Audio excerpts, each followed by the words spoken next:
Good morning, everybody. I'm Eureka John, and you're at Eureka Street Crypto, broadcasting from Leander, Texas. It is 6:04 in the morning on a Saturday. It's July 9th, 2022. Why do I get up this early on a weekend when I don't have to? I woke up at 5:04, and I've been kind of just poking around and putting around the house this morning. Just and reading some Bitcoin articles and some crypto articles, and just kind of catching up on news. Because this is what I do, because this is the age I'm at now. I got my dad flex going on. I'm getting ready to go skateboarding and do some dawn patrol skateboarding at the Brushy Creek Skate Park with a bunch of other old guys that wake up there in the morning too. I don't really know who they are, but I see them regularly and we give each other the nod, but it's just how it goes. This is episode number 476. And if you're on the audio platform, I think it'd be like episode 146. Oh my god, my hair is just like, I just rolled out of bed and came downstairs. It's how I do it in the mornings. So sorry if it's not all together all the time, or if the audio's off or some things. I'm just literally rolling out of bed and coming downstairs and doing this. Like, it's just like, yeah. And this is my morning video blog, my brain dump of all the news and all the podcasts and everything that I listened to the day before or whatever. This is my sandbox for audio-visual stuff, and I try out lots of things. That's why you'll see and hear things that are wonky on here quite often, because I'm usually tweaking something or another. And if it works, great. If it doesn't, whatever, it still gets uploaded and I move on to the next episode. That's why there's 476 of them. If something doesn't work out, it's just a honing process. It's a refining process. And if you've watched since the very beginning, you'll see that refining process going on the long run. And then I'm also working on like my presentation skills, my ability to articulate these concepts. And that is a skill in itself, just especially in a complex world such as cryptocurrency, and being able to abstract out of some of these complex ideas and concepts that you have to learn about the consensus mechanisms, about zero knowledge proofs, about proof of stake versus proof of work, even about the relationships and the political ties between all these different entities and where the funding has come from, and connecting the dots of what's going on. And that is one thing that I've really been learning a lot more about lately, which is kind of driving me, honestly, more and more towards Bitcoin. I'm kind of doing what the Bitcoiners call that Bitcoin horseshoe, where you start out, I started in 2018, where you start out with Bitcoin, and then you discover, all these other altcoins, because you go on CoinMarketCap or Coin, whatever indexes all this stuff is, CoinGecko, Coin Paprika, whatever. You see these lists of tokens, and you start discovering all these projects, and you read all these white papers, and you're just like super enthused, and you go explore all this stuff, and then you're such on a high, and you have this merit badge sash full of all these tokens that you've collected, and all these gonna go to the moon type of tokens. And then they all crash. Like, most of them end up as scams, or go to zero because the idea fizzled out. And you find yourself back to Bitcoin. And it's kind of where I'm finding myself now. I still like Ethereum, and I still love my DAOs that I'm a part of. Bankless DAO being my main DAO that I'm a part of. I have a lot of projects going on. There's a lot of innovation and a lot of ideas. I've been part of the AV Guild since day one there. And I've learned so much about audio visual stuff and how to produce podcasts, and worked with teams of people, and it's been amazing. So I wouldn't trade that for anything. So there's a lot of value that comes out of all these other token projects and DAOs and things built on Ethereum. I'm not saying that, but as far as me just like saving money and kind of hedging against what's going on with the dollar right now, I'm gearing more and more towards Bitcoin, and then for my professional development and things like that, I love being in these DAOs, and I love participating in these DeFi programs and learning and seeing the innovation and the attempts at all this creativity to implement it and put it into practice. So that's one thing that I love about what the Bitcoiners call the shite coins. Not everything is total shite, and I'm trying not to cuss on the program, but It's a lot of it are just ideas and people poking around projects and innovations and stuff like that. And I love that creativity. I'm a poker and prodder. I love to play around with stuff. I heard on a podcast yesterday. Can't Robert Breedlove was interviewing this guy Corey something. He's a total Bitcoin maxi, but they were talking about science versus engineering. And science is like the whole idea of you are playing around with everything out there. You're testing everything out there to see what happens. So there's really no end in sight. You were just poking around all the different the means are the end in science. But for engineering, the end is what you're really pointing towards. And if you discover something on the way there through the means, that's great, but you have an end goal in mind. You want to make some particular thing work. And that's kind of the difference between science and engineering. And that's kind of me whenever I'm poking around a lot of these projects. I'm coming at it from more of just like a scientist perspective, just poking around, looking at what works and what doesn't. And I don't really have an end in mind. Where Bitcoin is kind of like my end. My end is to save money, and I do believe Bitcoin has like truth and value in it. So anyway, that's just my personal philosophy on it. What's yours? That's just like my opinion, man. Anyway, so yeah, let's go over here to CoinGecko. Oh yeah, and so video blog, sandbox, brain dump, my message in a bottle. This video program.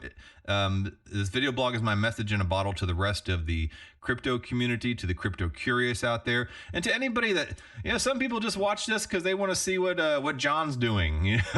So hey, to those of you out there who just know me personally and you see me talk sometimes about my podcast, well, welcome to it. This is the shite show that is my podcast, and it can be quite embarrassing at times, and I cringe at my own self. But this is part of my learning and development process, and me trying to push myself out there to the extremes, to learn new things, to expand my mind, expand my horizons, to try to really digest sometimes things that I really don't agree with. And I read it anyway, just to try to see another perspective and point of view in this world. So I think that's really important. But yeah, this is my playground. All right, so let's go over here to CoinGecko, and you can go to CoinGecko, CoinMarketCap, CoinPaprika, CoinCodex, whatever coin listing of your choice website. Mine is CoinGecko because I just have an affinity for the little gecko mascot icon.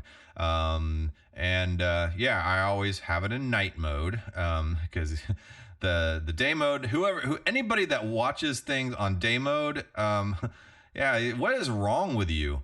Like seriously, it's just, especially if you're on your phone at night or whatever, you probably shouldn't be sitting in bed on your phone at night because the blue light, like this, apparently disrupts your brain waves and your dreams and all this stuff.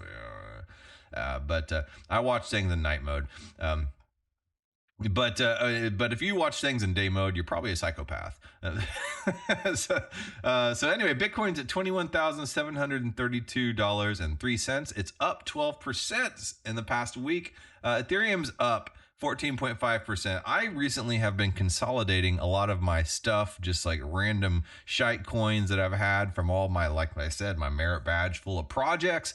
And I've been, trying to kind of organize the chaos of all this dump that's happened. And I've finally gotten to a place where I can do that. I'm consolidating a lot of stuff, cashing it out at a loss or whatever into USDC. And I'm just dumping things into Bitcoin and Ethereum. And that's it. Mainly Bitcoin at this point. I'm mining Ethereum, but, I'm just putting things into Bitcoin. I'm trying to clean up my mess, and yeah, so it's turning into a decent accumulation, and but it's just so happens yesterday when I was cleaning everything up, Bitcoin decides to pump. Like up to 21,000. I'm like, dude, man, why couldn't I have done this a few days ago when things were at 19,000? So yeah, but the Bitcoin's at 21,000. So I'm going to wait to see if we can dump again. So where I can, convert, those those projects that I've already converted to stablecoin, and then that's what stablecoins are. Stablecoins is like, for instance, Tether and USDC right here. They are pegged to $1.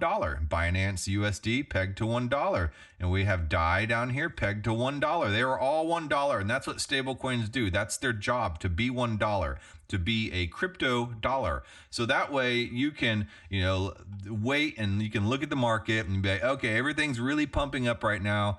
It's a good time to sell this. I will sell this and I will have it sit in $1.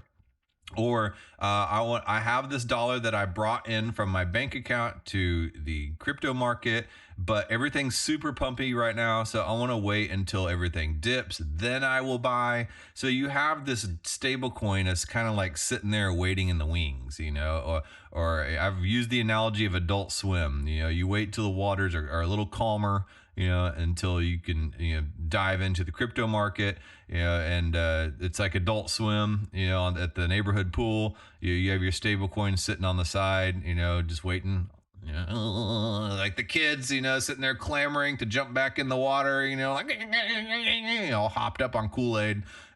Anyway, so yeah, that's the purpose of the stable coin. Solana's got a 17.2% pump in the last week. Shiba Inu, the 13.2% pump. Avalanche, 24.2%. I cleaned up some stuff on the Avalanche DeFi. Polygon up 29.5%. There's a lot of stuff going on Polygon right now. Everything is up, but of course, everything crashed quite a bit. So it's not really like it's up. It's kind of like trying to find its way back to where it was. So Bitcoin's at 12%. And we should be expecting another fairly major crash, is what a lot of people are saying. And why? Well, it has something to do with a hack a long time ago called Mt. Gox. And it just so happened that those funds were frozen up, and they've been trying to figure out the best way to redistribute some of the recovered funds. And so they have 150,000 of those Bitcoin that have been recovered, and they will be released starting in August. So that could crash the market.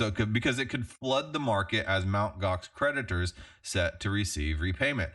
So let's read this article, and I'm going to talk a little bit about the history of Mt. Gox, because for the longest time when I was learning about Bitcoin and crypto, a lot of insiders or just people that were more knowledgeable about the crypto space would throw around these terms all the time. Oh yeah, Mt. Gox this, throwing around all these terms, and I could barely understand what the entire podcast was about. But what I do and what I know from language studies, I've studied several languages, and I know that you just have to expose yourself to the language, whether or not you understand what's going on, until you get to a point where you can kind of make sense of things. And that's the same thing with going into the crypto market as well, and learning about blockchain and consensus mechanisms and zero knowledge proofs and sharding and all that other stuff. And that you have to just kind of expose yourself to the language and the context in which those words are used, and you'll eventually pick it up. I used to, when I first was getting into crypto, would just put on these crypto podcasts on my headphones, and I would go running or whatever I was doing, and I would just listen, and I would understand maybe 10% of what they were saying. And I didn't even know what KYC or AML was. That's know your customer and anti-money laundering. And those are some things that you have to do a lot of times whenever you sign up for an exchange. You have to go through that process. Well, I didn't know that, and people would throw around terms like that and jargon. And you just have to a lot of times expose yourself to a language repeatedly over and over again. Then you will start to understand the context, and that's basically what this show is me trying to be able to articulate a lot of these concepts that I'm hearing, and me practicing verbalizing them outwardly. One of those terms that they would throw out was Mt. Gox, and they constantly say, "Oh, Mt. Gox this, Mt. Gox that." It's because of Mt. Gox, or what's going to happen with Mt. Gox. And finally, I was listening to a podcast, and somebody did the courtesy of telling me what Mt. Gox was. So I'm going to do the same courtesy to you as well. 150,000 Bitcoin could flood the market as Mt. Gox creditors set to receive repayment. Mt. Gox is one of the most pivotal moments in Bitcoin history, and it happened in 2014. The specter of Mt. Gox returned to haunt the markets with the prospect of 150,000 Bitcoin flooding the market as the attorney appointed as the trustee in the Mt. Gox rehabilitation process all but confirmed that he was preparing to begin repayments to account holders of the doomed exchange.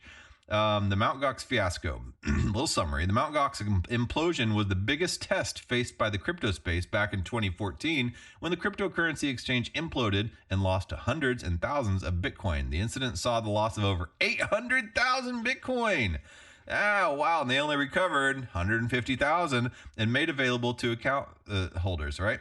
The development comes as a sort of compensation for the users, helping them cut some of their losses.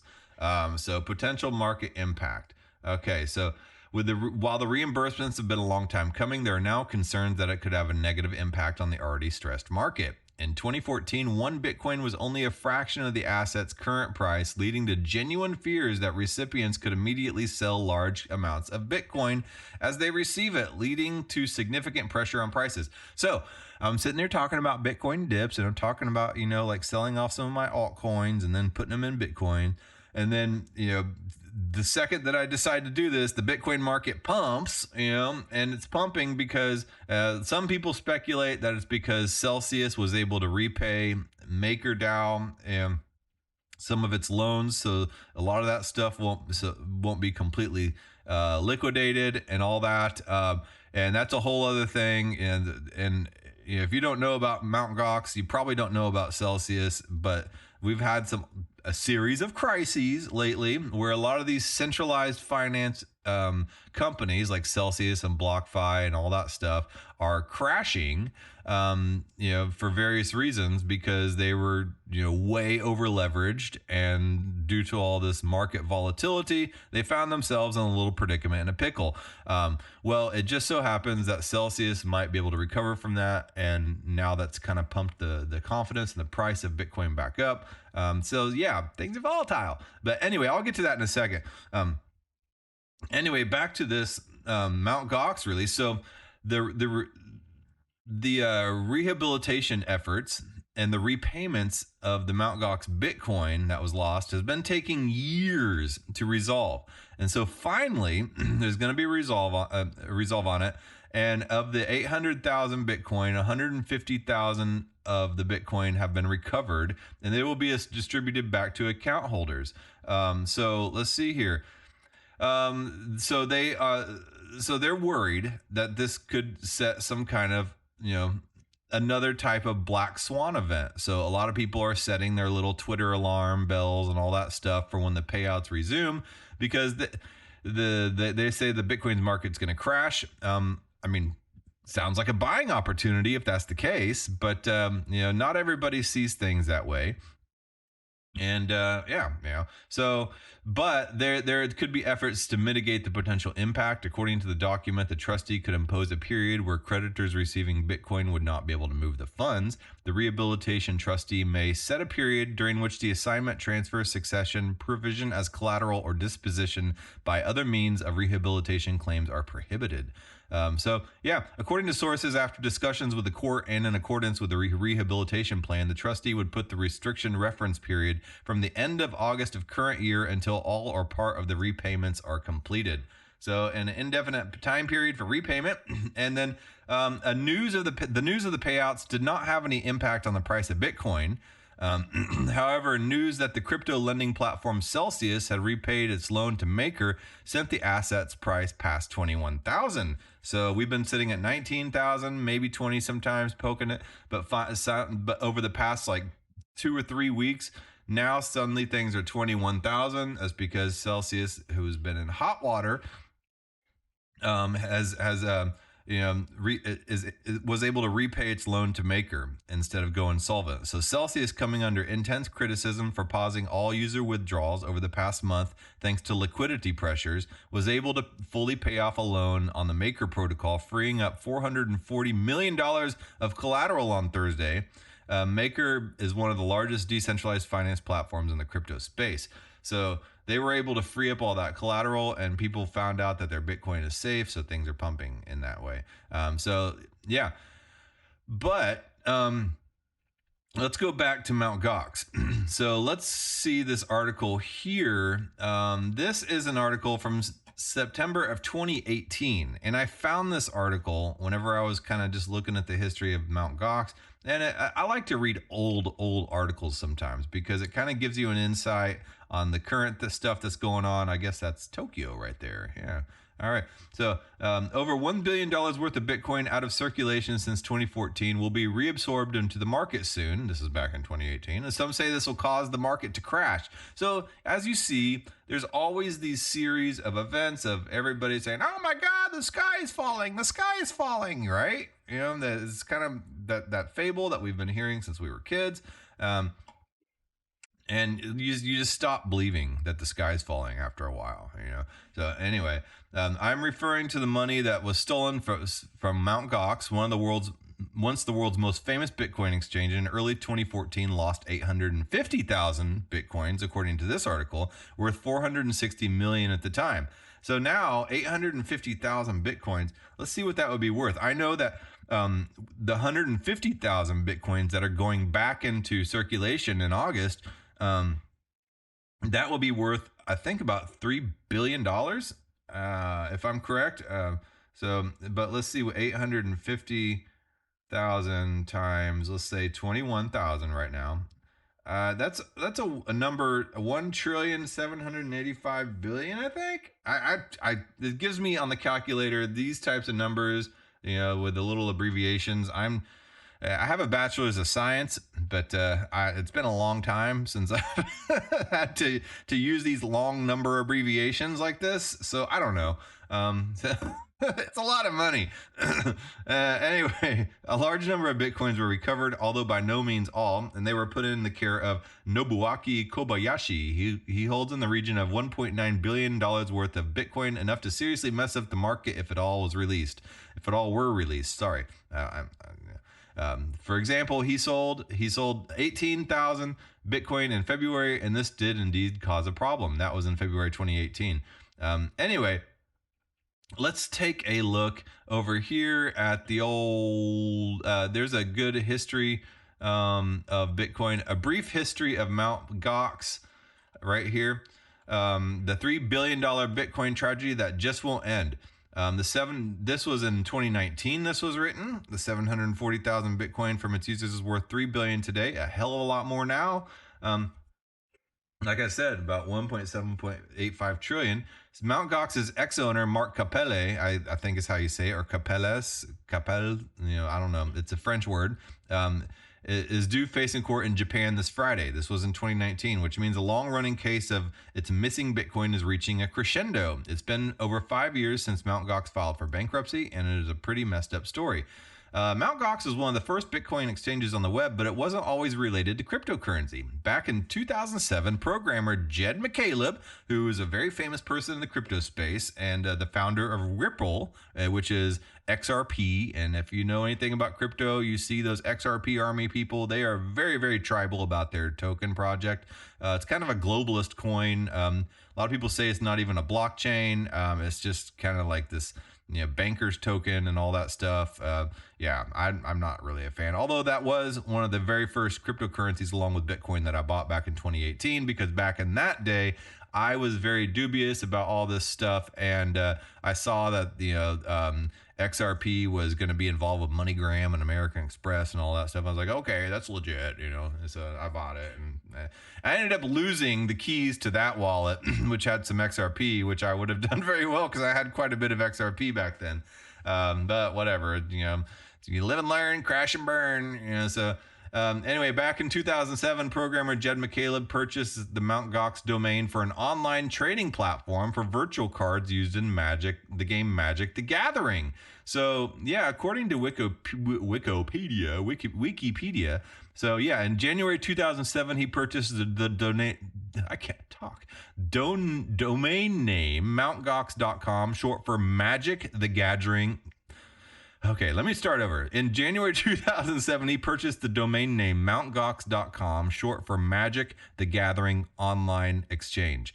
initially in beta release. Sometime around late 2007, the service went live for approximately 3 months before Jed McCaleb moved on to other projects. I remember I liked Magic the Gathering. I wasn't super into it. My older brother Kelly, he was really into Magic the Gathering, and he still has a lot of cards to this day of the original Magic the Gathering cards.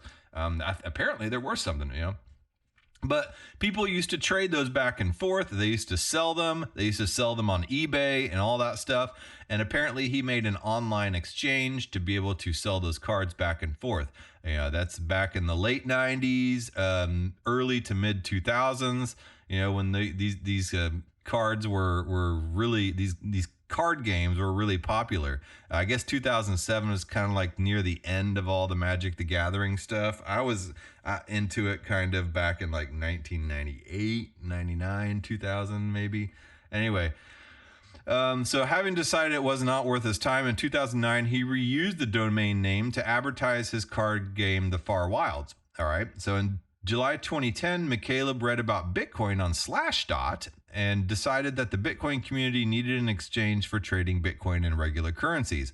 On July 18th, Mt. Gox launched its exchange and price quoting service, deploying it on the spare Mt. Gox domain name. So Bitcoin back then was kind of an afterthought. They're like, we need a website for this.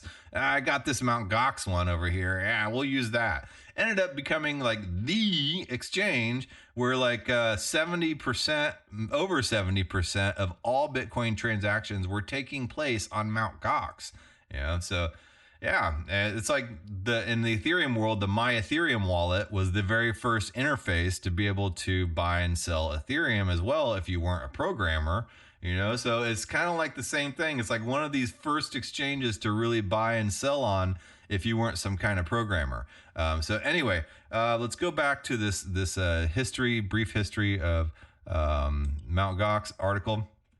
So Mt. Gox was one of the first Bitcoin exchanges on the web, but it wasn't always related to cryptocurrency. Back in 2007, Jed McCaleb purchased Mt. Gox domain name for an online trading platform for virtual cards using the game Magic the Gathering. Fast forward a few years to 2010, McCaleb saw an opportunity to create a place for people to exchange their fiat currency to and from Bitcoin. On July 18th, 2010, McCaleb launched MtGox.com in the form that we came to know it as a Bitcoin exchange. McCaleb's involvement in Mt. Gox as a Bitcoin exchange was short-lived. He sold the platform to French-born developer Marc Capelle about a year after he got his idea off the ground. Marc Capelle, I don't know if I'm saying that word. It's going to drive me nuts. Capelle? Anyway, it was under the control of Marc Capellis at the Mt. Gox that Mt. Gox would witness a series of hacks and scandals. Although I was reading in some articles that some things were already happening, some mischievous activity was already happening even under the control of Jed McCaleb. So yeah, both these people just kind of seem like bumbling egghead programmers, and they're not business people. They just wanted to figure out a way to be able to exchange stuff online. So I don't really think that either of them, I don't think that Capellas was a criminal, even though he did get arrested as a criminal. I don't know, but I don't know a whole lot about this. I know about as much as you do. So, but it wasn't without becoming. So yes, Mt. Gox would witness a series of hacks and scandals that would lead to the platform's eventual demise, but it wasn't without becoming the world's leading Bitcoin exchange by 2013. At one point, Mt. Gox was handling around 70% of the world's Bitcoin trades by volume. The first major crisis for Mt. Gox came in 2011 after Capellas took over. Mt. Gox claimed a compromised user account was exploited to make the price of Bitcoin fall from $17 to just cents in a matter of minutes, Ars Technica reported. The price crash was exclusive to Mt. Gox, and the hack did not affect the underlying Bitcoin protocol. So that's what happens at these points of centralization. When you have 70% of transactions going through one point, that's a centralization point. And I've noticed throughout my time in cryptocurrency, every time that something happens in Bitcoin to where it becomes even the slightest bit centralized, Bitcoin will shake it up, churn it around and spit it out. and then recorrect itself. And that's one of the beauty about Bitcoin. It's kind of like its own little life form, and it always chews up and spits out all these centralization points, and it continues to do so. That's why I've kind of starting to see over time this reliability and trust that Bitcoin has. Every point of centralization that has occurred, Bitcoin has found a way to chew it up and spit it out. So yeah. So this was a slow burn. All these things that were happening in Mt. Gox. It wasn't just like suddenly Mt. Gox got hacked. Bam! You know, it was like the decline of the Roman Empire. It was, you know, it's just like this.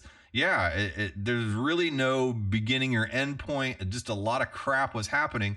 Another report stated about 25,000 coins were presumed missing or stolen from 478 different user accounts. These coins were valued at over 8.5 million at the time. Mt. Gox admins took the exchange offline while they tried to rectify it. This was a process that would become all too common for the exchange over the years between 2011 and 2013. There was a string of breaches, hacks, scandals, lawsuits that would blight the exchange and eventually lead to its foreclosure. On February 4th, 2014, CoinDesk held a poll to find out how many Mt. Gox users had experienced these withdrawal issues. In some cases, the users still hadn't received their funds even weeks after they'd requested it. A Bitcoin Talk forum amassed over 3,000 posts that featured claims of being unable to access Mt. Gox funds. On February 7th, 2014, Mt. Gox canceled all Bitcoin trading, froze accounts, and took a step back to take stock of what was going on. They're like, hold on a second. 10 days later, the exchange published a statement. It claimed it had rectified the situation and that it was now on the course to correct customer losses and resume trade. But by the end of the month, Mark Capellas had stepped down from his role at the Bitcoin Foundation. He's like, whoa, hold on. Disclosed over 740,000 of users' Bitcoin, $2.9 billion of 2019 value. That is a buttload now. Like I said, pretty much $1 trillion. Had been stolen in a hack, and it claimed in a hack that it claimed had been going on for years. At the time, the amount valued was around $500 million. On February 28th, 2014, the exchange accepted its fate and filed for bankruptcy in Tokyo. It would also file for bankruptcy in the U.S. later in March. After 18 months of legal proceedings and attempted court-led restructures, Karpeles was arrested on embezzlement charges. In August 2015, authorities claimed Karpeles had manipulated Gox computer programs to manipulate its balance sheet in order to artificially increase funds in one of its accounts.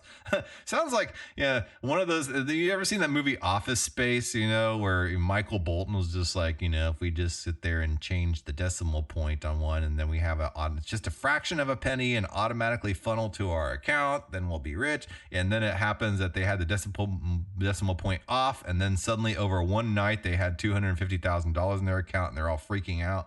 It kind of sounds similar, you know, but whether or not, you know, Karpeles did this, you know, purposefully, or if he was just kind of just like a goofy programmer that, you know, was buckling under the pressure of being the number one Bitcoin exchange in the world. And he's just like, holy crap, what yeah. So anyway, Karpeles continues to maintain his innocence. At a recent trial, he said in Japanese, "I swear to God that I'm innocent." You know, I don't know how you say that in Japanese. So since Karpeles' arrest, Mt. Gox creditors have faced an arduous journey. It took until August of last year, this is back in 2019, for things to finally start looking up for the victims of the scandal. Many creditors were forced to take it upon themselves to campaign for their Bitcoin back, but not long after the news broke that stated Mt. Gox litigators were finally prepped to repay those that had been affected by the collapse of the once dominant exchange. So now, let's fast forward to today. And we have the, you know, $1 billion worth of Bitcoin getting ready to flood the market. And you can see this all over Twitter. People are, you know, being very, very pessimistic about the price of Bitcoin. And, you know, coming up here, they say, oh my God, it's going to just further crash the market. The sky is falling. This is another case of the sky is falling. So I don't know. Is the sky going to fall because Mt. Gox is going to release 150,000 Bitcoin, or will this be a buying opportunity? I personally am going to try to scoop up as much Bitcoin as possible. And yeah, we will see, you know, what happens after that. But, you know, like I said, I'm becoming more and more of a Bitcoiner the longer I spend in the crypto space. And yes, I do like innovation. I like Ethereum. I love all these, Web3 ID projects going on, the Metaverse projects, the NFT projects. They're all amazing and cool, and I have fun with them. But as far as truth and stability and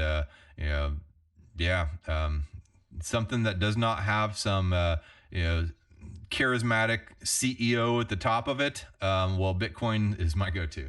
All right, that being said, I'm going to go ride my skateboard for a little while. 46-year-old man out there, and I still skate as much as possible, multiple times a week, and I never stopped.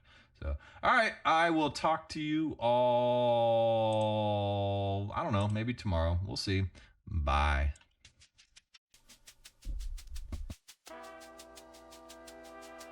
Thank you for making it to the end of this program. If you actually like this content, give a thumbs up. And if you want to hear more, just hit the subscribe button.